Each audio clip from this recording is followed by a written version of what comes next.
Welcome! We're going to be going over the valley fold and the mountain fold.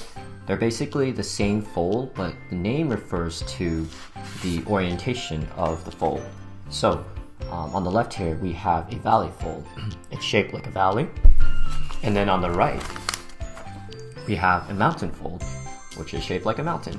So it's pretty intuitive, but the reason why I want to emphasize the two definitions of the valley fold and the mountain fold is that as the origami gets folded more than a few times, it's easier to refer to it as a valley fold or a mountain fold.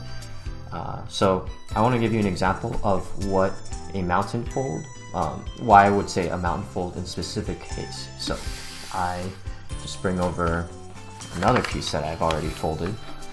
So turn this around.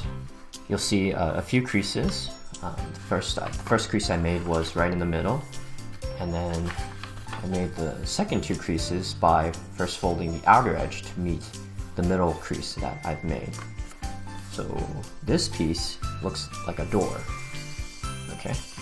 Now in some of my examples I might say, okay, I'm going to make a mountain fold now. So the way to do that would be I would flip this around and then take one side, fold it to meet the other. And so this would be a mountain fold. Okay, so most of my videos I'll be just referring to valley folds and mountain folds as simply folds, but I wanted to teach you the terminology because it is the standard origami terminology.